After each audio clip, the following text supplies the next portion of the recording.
জুরাট জোন্সের বিপক্ষে কঠিন পদক্ষেপ নিতে পারে বাফুফে।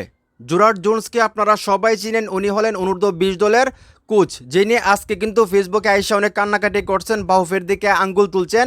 এবং জুরাট জোন্স মানে অনূর্ধ্ব-20 দলের যে কোচ আছেন উনি কিন্তু বলছেন ওনার বেতন দেওয়া হচ্ছে না, বেতনের জন্য উনি অপেক্ষা করতেছেন, এমনকি উনি না খেয়ে আছেন এবং উনি ওনার পরিবারকে মানে স্ত্রী সন্তানকে আসলে টাকা পাঠাতে পারতেছেন না, যার কারণে ওনার স্ত্রী সন্তানও খুব বাজে অবস্থার মধ্যে আছেন।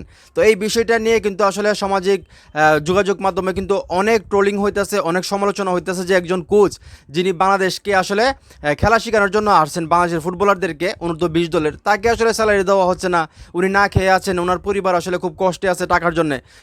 সেই বিষয়টা নিয়ে কিন্তু বাংলাদেশের প্রত্যেকটা মহলে কিন্তু সমালোচনা হইতেছে এবং সবাই কিন্তু বাফুফেকে আসলে অনেক কথা বলতেছে, আমি নিজেও বলছি।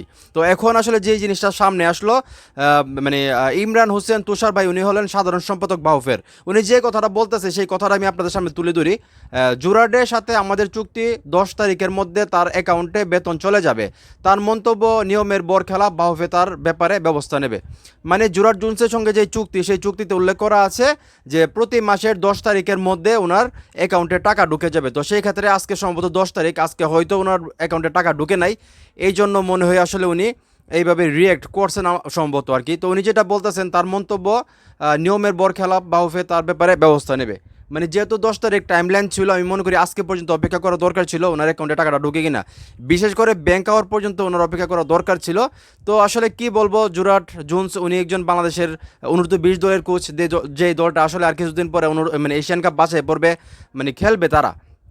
অ্যাডাম আব্বাস আসলো এই দলের জন্য, খেলার জন্য, আরও অনেক প্রবাসী ফুটবলাররা আছে অনূর্ধ্ব-20 দলের হয়ে খেলবে। তো সেই জায়গা থেকে হঠাৎ করে এই ধরনের একটা মন্তব্য, এই ধরনের একটা ফেসবুকে আইসা কথা বলা যে বাফুফে আসলে স্যালারি দিচ্ছে না, উনি না খেয়ে আছে, উনি ওনার পরিবারের কাছে টাকা পয়সা পাঠাতে পারতেছে না। তো এটা কিন্তু ইন্টারন্যাশনাল মহলে বাংলাদেশের মানে সম্মান অনেক দিকে কমাই দিচ্ছে, আমি যেটা মনে করি। তো সেইখান থেকে এখন যে নিউজটা আসলো যে ওনার সঙ্গে আসলে চুক্তি যেটা 10 তারিখের ভিতরে টাকা পাঠাবে, আজকে যেহেতু 10 তারিখ, আজকে ব্যাংক আওয়ার পর্যন্ত আসলে উনি অপেক্ষা করছে কিনা সেটা আমি জানি না।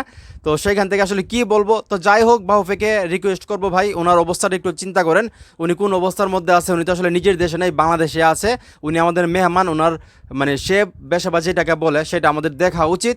তো ওনার যে স্যালারিটা, উনি কী অবস্থার মধ্যে আছে সেটা দেখার দায়িত্ব আপনাদের। তো আপনারা ওনার সঙ্গে যোগাযোগ করেন, ওনার আসলে সমস্যাটা কোথায় হচ্ছে সেটা একটু দেখেন। তো যাই হোক, এই বিষয়ে আর কি বলবো আসলে আমি জানি না, হয়তো সময়ে আরও নিউজ আসবে, মানে তাদের মধ্যে আসলে কী সমস্যাটা হয়েছে, বাফুফে এবং বাংলাদেশের অনূর্ধ্ব-20 দলের যে কোচ আছে জুরাট জোন্স, তাদের ইন্টারনাল যে সমস্যাগুলো ওইগুলো হয়তো সামনে আসবে, তারপর হয়তো আমরা জানতে পারবো। তো এখন যেটা জানতে পারলাম সেটা হলো 10 তারিখের ভিতরে একটা চুক্তি আছে, 10 তারিখের ভিতরে ওনাকে স্যালারি দেওয়ার কথা, হয়তো আজকে স্যালারিটা সকাল সকাল ঢুকে নাই, এই জন্য হয়তো উনি আসলে আপসেট হয়ে গেছেন, বা ওনার হয়তো টাকাটা দরকার, আমি যেটা বুঝতেছি টাকার দরকার না হলে তো উনি এইভাবে ফেসবুকে এসে কান্নাকাটি করতেন না, ঠিক না? ওনার যে টেনশন হচ্ছে সেটা বলতেন না। তো যাই হোক, এখন এই মুহূর্তে যারা আমার এই ভিডিও দেখতেছেন, এই যে বাফুফের সাধারণ সম্পাদক এসে বললো যে ওনার সঙ্গে তো আসলে 10 তারিখ পর্যন্ত আমাদের চুক্তি, তো এই বিষয়টা জানার পর আপনাদের কি বিশ্বাস হইতেছে কিনা, নাকি ঘটনা আরেকটা আছে, আপনাদের কি মনে হয় সেটা অবশ্যই কমেন্ট করে জানাবেন। ভিডিওটা ভালো লাগলে অবশ্যই শেয়ার করবেন।